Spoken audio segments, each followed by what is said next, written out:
Section O, an idealist amid the imperialist. Well, Wilson is kind of hot stuff, especially in France, England, and Italy. He's really the ideal of a better new world incarnate. So he is, he is very much seen as someone who's going to bring about this kind of revolutionary new world. Anyway, so we see at the Paris Peace Conference really four big leaders step up and lead the proceedings. They're called the Big Four. We have Wilson, of course, kind of driving it all from the United States. We have from Italy the Premier, Vittorio Orlando. So that guy's from Italy. Italy, of course, had joined the Allied forces in May of 1915. From Britain, we have their Prime Minister, David Lloyd George. And then from France, we had their Premier, George Clemenceau. Okay, he was known as the Tiger. Okay. So one thing was certain, that speed was a must. They needed to get their this treaty together quickly because they're seeing Europe is kind of starting to fall apart. We're starting to see a little bit of anarchy. And of course, we're afraid that the communists in Russia will start to kind of spread their ideas throughout Europe. So speed is a must.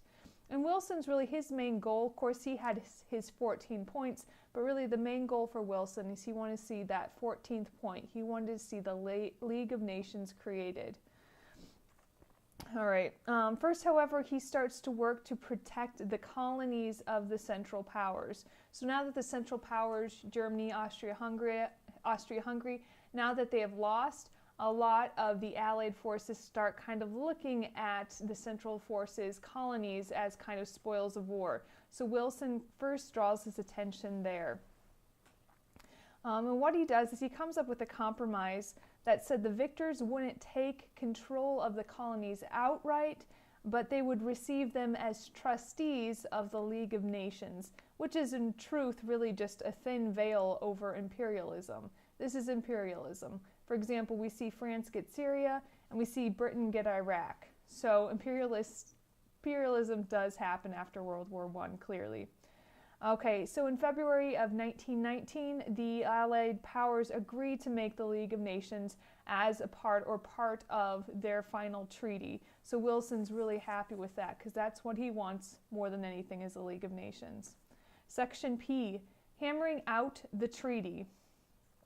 Okay, so the thing to keep in mind is Wilson has to get the approval of the Senate to pass any sort of treaty in the United States because it's the Senate who has that power. However, he has some opponents definitely in the Senate. We see Senator Henry Cabot Lodge, who we talked about a little bit before, said that the League was either going to be nothing but a sewing circle or a sewing club, meaning they're not going to have hardly any power, or on the flip side, the League of Nations is going to be too powerful, kind of as a super state. So we have Henry Cabot Lodge definitely against the League of Nations. Also, we have a group of about a dozen senators who are called the irreconcilables. And these are militant isolationists. These are people who do not want to see America involved in all of this foreign affairs. They want to see America just kind of sit out, just stick to America. And these were led by a couple senators, Senator William Borah, and then Senator Hiram Johnson. So we kind of see two groups forming as opposition to Wilson. Senator Henry Cabot Lodge, and then more militant, you could say, were our irreconcilables, headed by William Borah and Hiram Johnson. Praise the Lord. Okay, so more or less, Wilson goes back to the United States for the first time after he's starting these peace negotiations.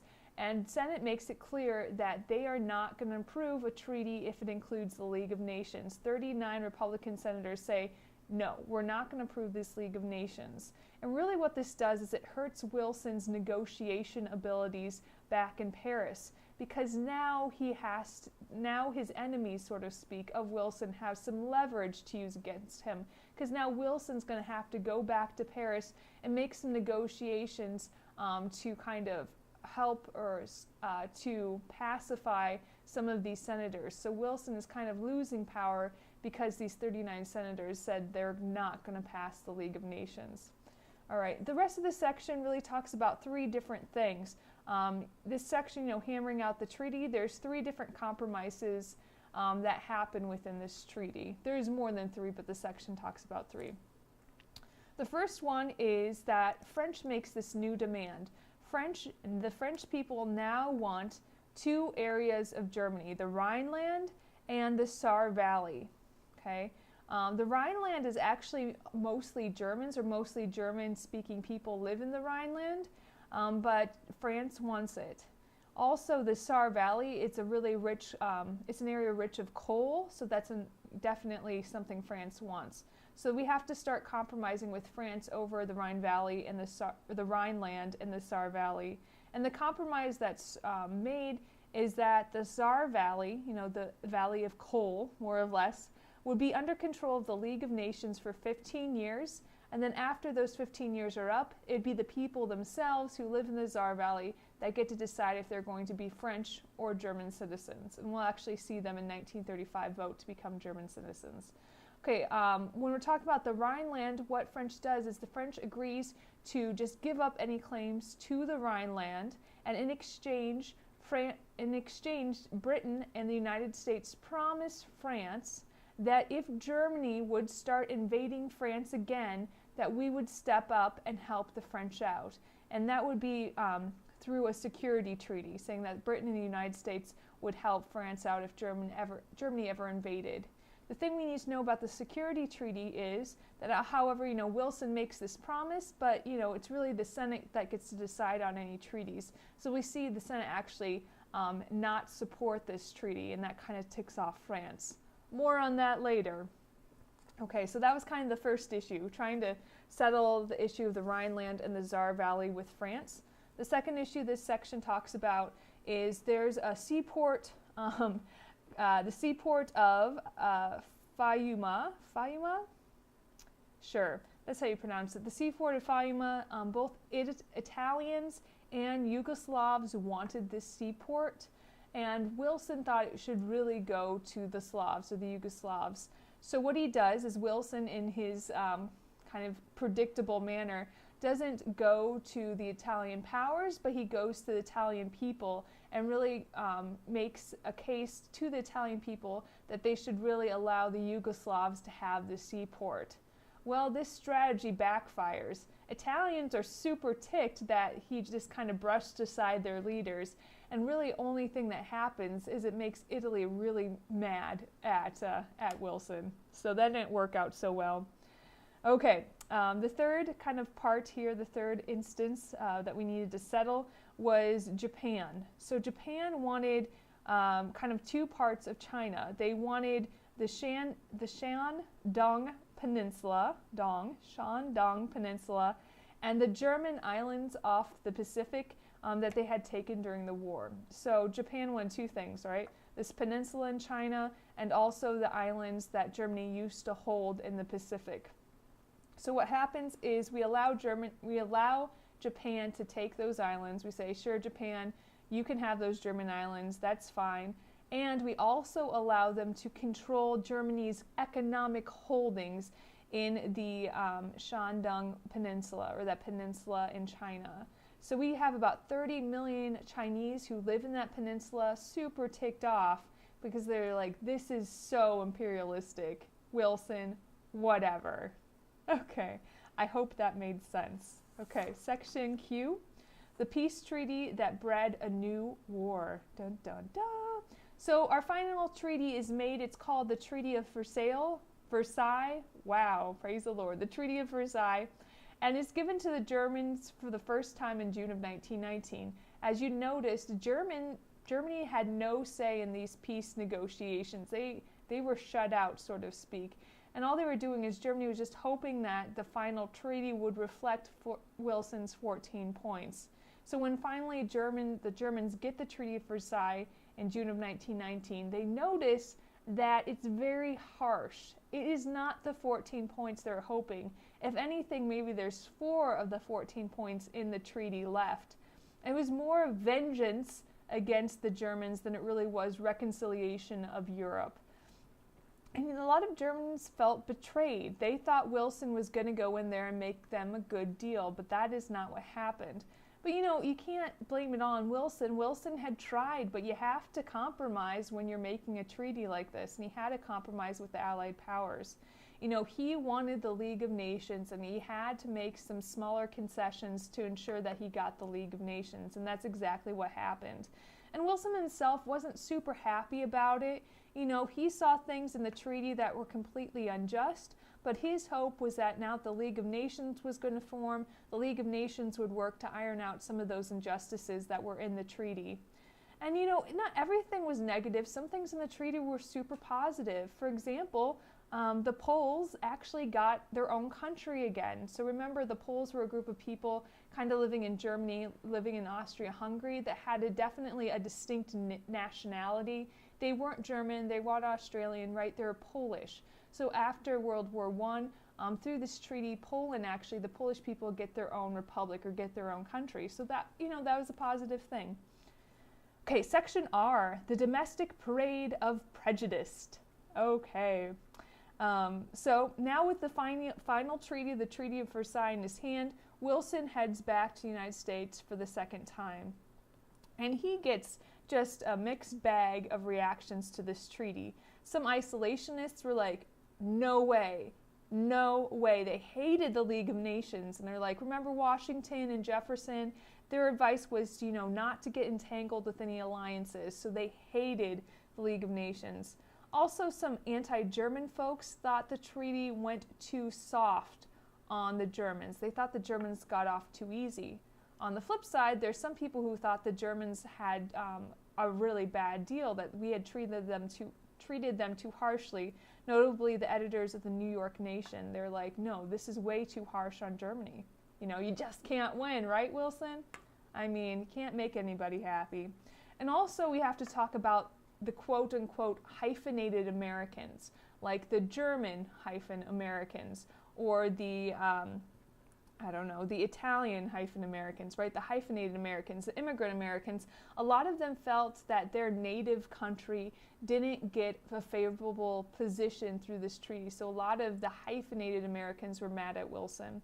Notably the Irish, right? The Irish at this time were still under control of Britain. They were one of the parts of the United Kingdom. And the Irish for a very, very long time wanted independence from England. And even during the war, we saw some revolts of the Irish against the English. And the Irish are really concerned that if back home the Irish people rebelled again against English, that the that the League of Nations would almost force the United States to go or side with the British against the Irish. So the Irish definitely did not want the League of Nations, hated Wilson because of it. Okay, section S, Wilson's tour and collapse. Dun, dun, dun, 1919. So, Wilson, not a lot of people are loving this treaty, but what can you expect? It's a compromise.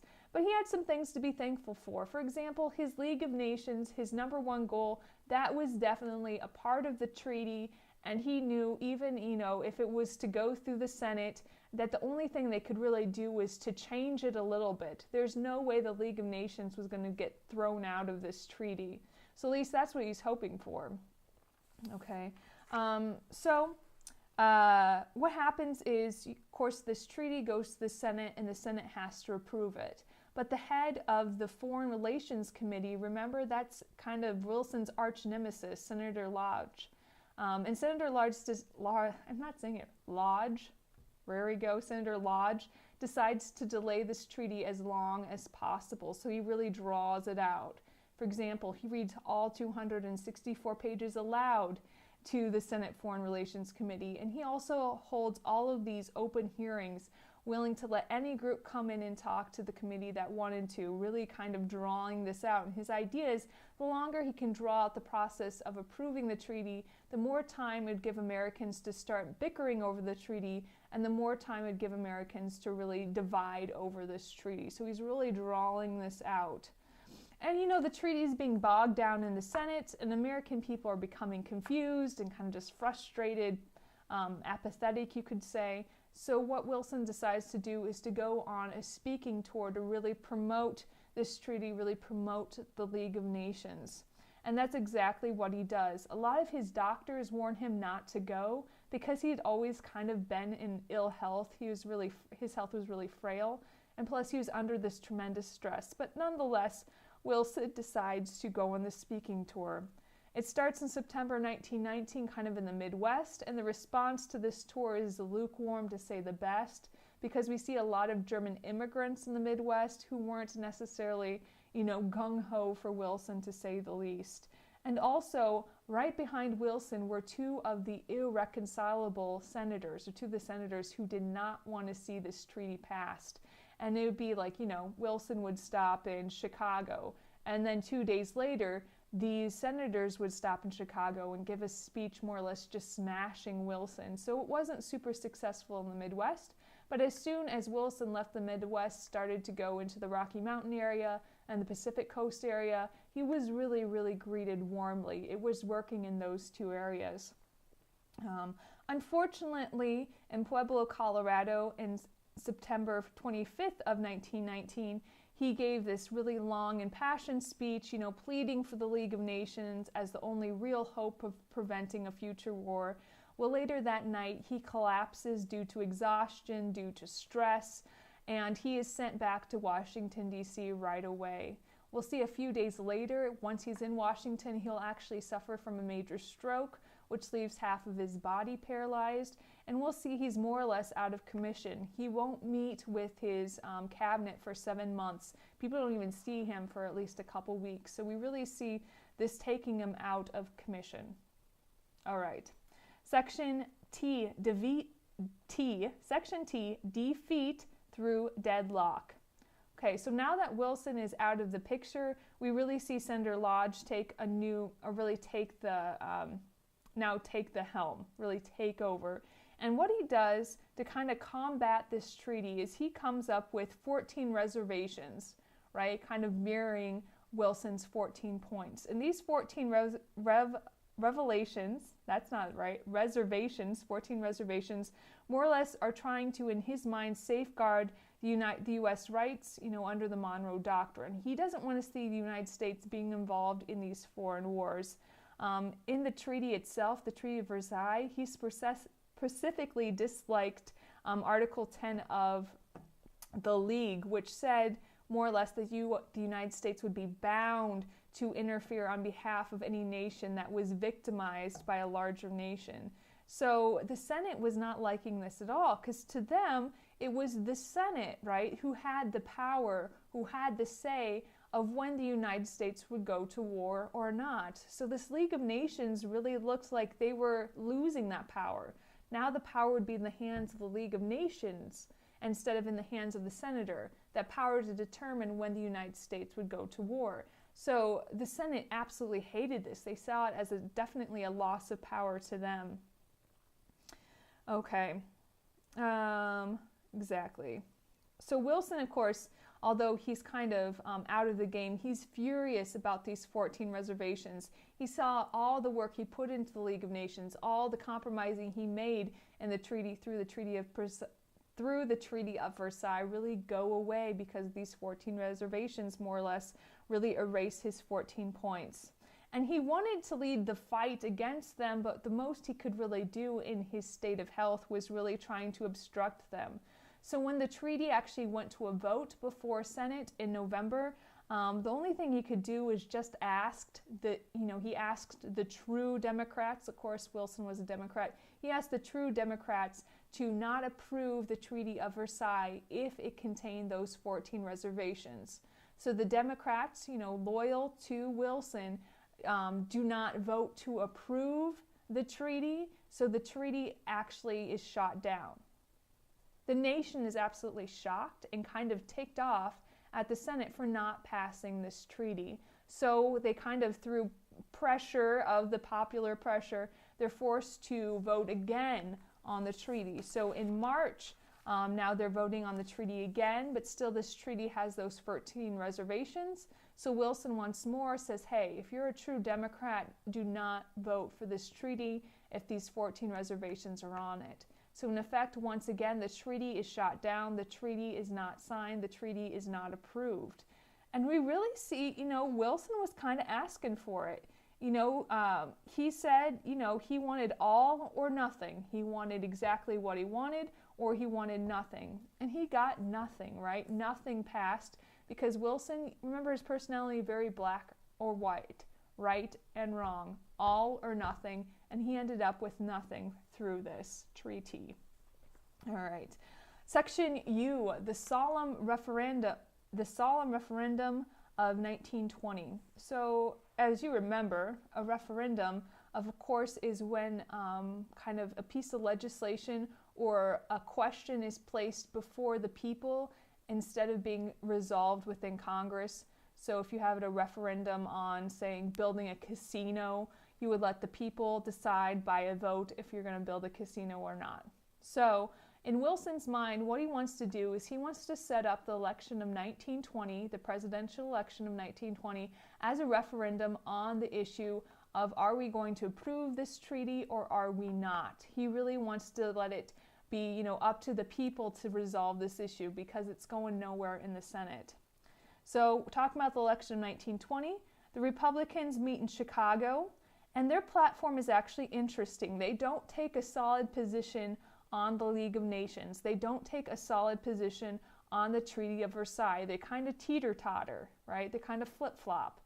And they end up, what actually ends up happening is there's a group of Republican senators that meet together in the infamous room 404 of the Hotel Blackstone, and while puffing away at cigars among themselves, decide that they're going to nominate the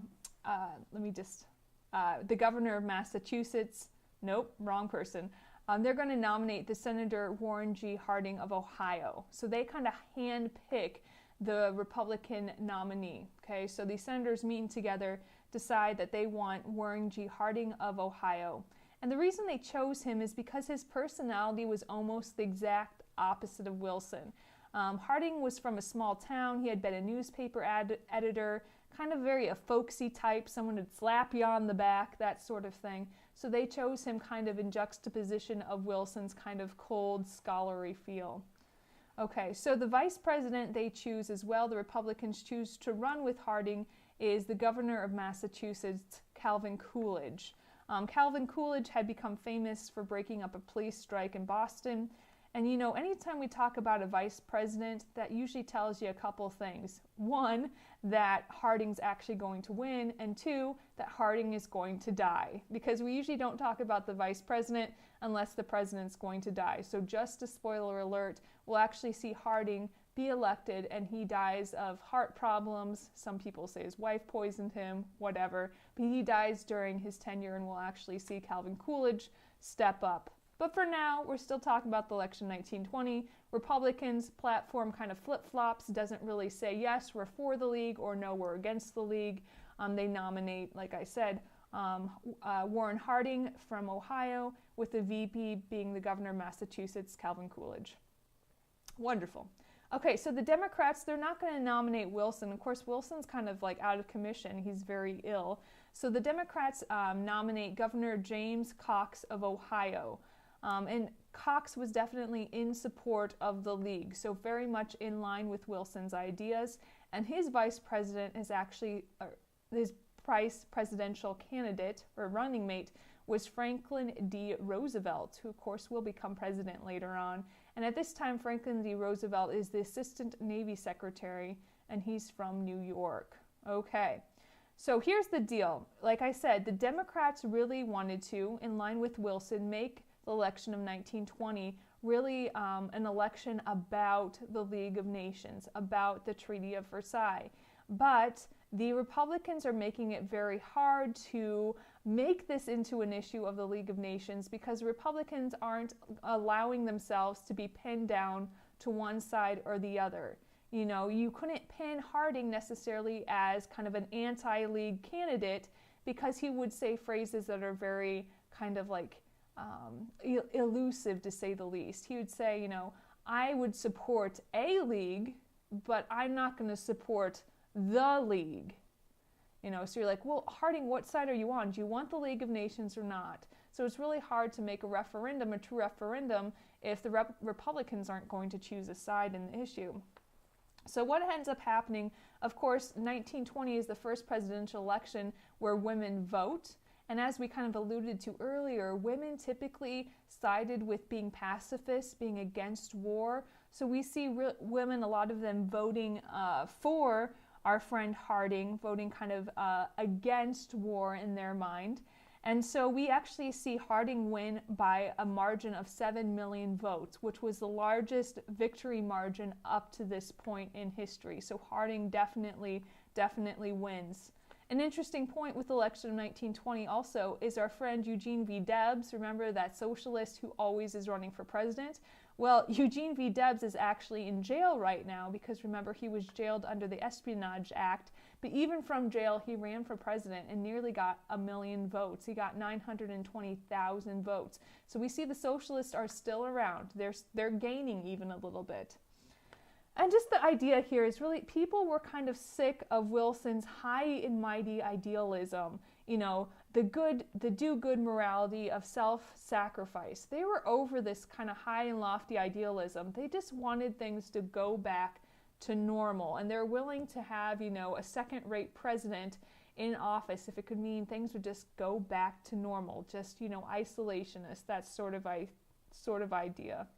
And while, yes, like I've mentioned a number of times, the election of 1920 wasn't necessarily a true referendum with the issue of the League of Nations, we do see the Republican victory in the 1920 election definitely, in effect, kill the League of Nations, because now the Republicans are in charge. There's no way the United States is going to sign up to be a member of the League of Nations, and without the United States in the League of Nations, it's more or less a moot organization or an unimportant organization.